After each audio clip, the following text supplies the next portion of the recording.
Sebelum kamu menonton, pastikan kamu sudah menekan tombol subscribe. Dan jangan lupa, nyalakan lonceng notifikasinya. Dan inilah dia, BKI. Assalamualaikum warahmatullahi wabarakatuh. Perkenalkan, nama saya Khairuddin, NIM 12006003. Mahasiswa Program Studi Bimbingan Konseling Islam, Fakultas Usuluddin Adab dan Dakwah, Institut Agama Islam Negeri Pontianak. Video kali ini untuk melengkapi ujian akhir semester mata kuliah Dasar-dasar Pemahaman Perilaku. Untuk materinya yaitu pertama, perilaku manusia dalam perspektif psikologi Islam. Kedua, dinamika perilaku individu. Ketiga, pemahaman dan persepsi. Dan langsung saja, ini dia videonya. Perilaku manusia dalam perspektif psikologi Islam. Pengertian perilaku: keadaan jiwa untuk berpendapat, berpikir, bersikap, dan lain sebagainya yang merupakan refleksi dari berbagai macam aspek, baik fisik maupun non-fisik. Reaksi psikis seseorang terhadap lingkungannya.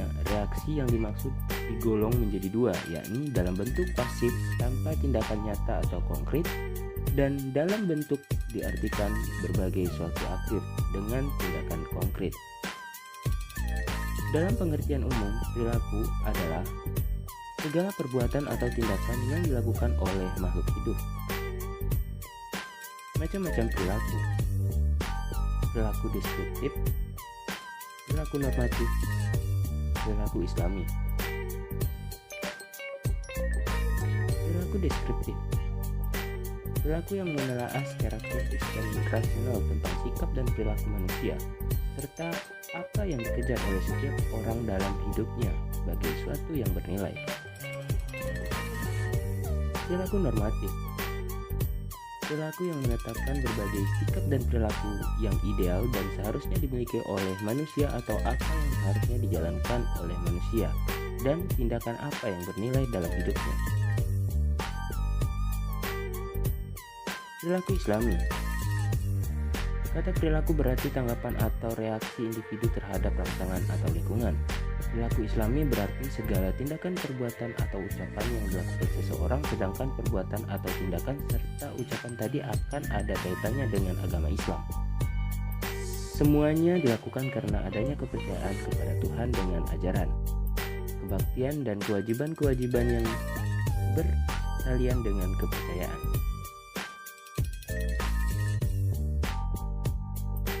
Nilai-nilai perilaku Islami.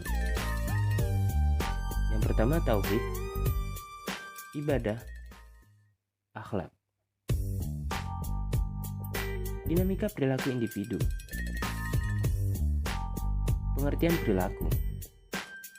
Perilaku adalah suatu aktivitas manusia yang merupakan manifestasi dari jiwa manusia dan dipengaruhi oleh aspek-aspek yang ada pada diri manusia dan aspek-aspek di luar manusia yang bisa terbentuk dari proses belajar, imitasi, pembiasaan, dan lain sebagainya. Pengertian dinamika perilaku individu. Dinamika perilaku individu adalah sekumpulan perilaku yang dimiliki oleh manusia dan dipengaruhi oleh padat sikap, nilai, etika kekuasaan, persuasi, dan genetika. Pada dasarnya, individu mempunyai keinginan untuk memenuhi kebutuhan. Dalam memenuhi kebutuhan, individu memerlukan perilaku-perilaku yang dinamis. Macam-macam perilaku.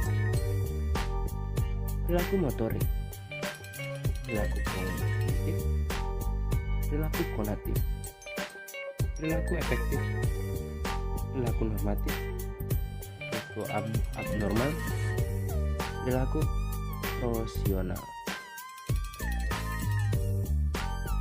Motif yang mendorong perilaku individu. Motif dasar bersifat insting yang dimiliki individu sejak lahir, diperoleh dalam proses perkembangan dan tanpa dipelajari. Motif sosial berkembang karena belajar dan pengalaman baik yang disadari maupun yang dilakukan tanpa rencana dan sadar. Pengamatan dan persepsi.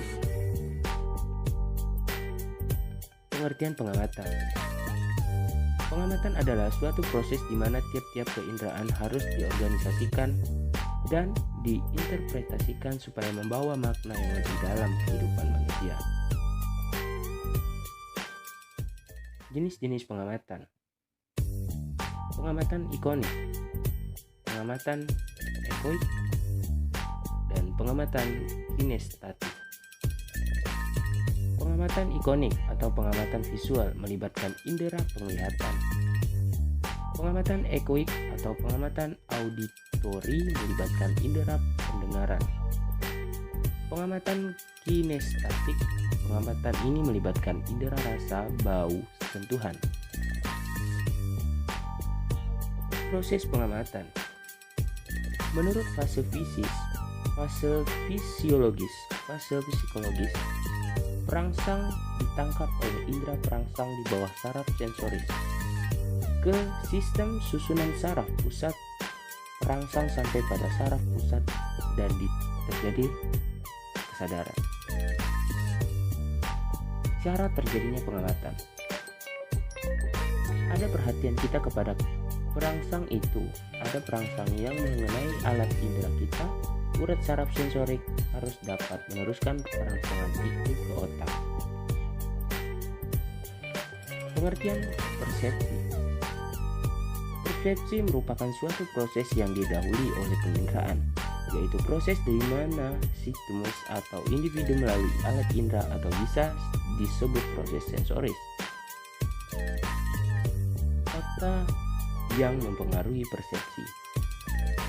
Faktor-faktor yang mempengaruhi persepsi bisa terletak dalam diri pembentuk persepsi, dalam diri objek atau target yang diartikan, atau dalam konteks situasi di mana persepsi tersebut dibuat. Proses terbentuknya persepsi. Proses persepsi dilalui dari proses menerima rangsangan, menyelesaikan, mengorganisasikan, menafsir, mengecek, dan reaksi terhadap rangsangan. Rangsangan dari proses persepsi dilalui ke dalam penangkapan indera terhadap objek persepsi. Terima kasih.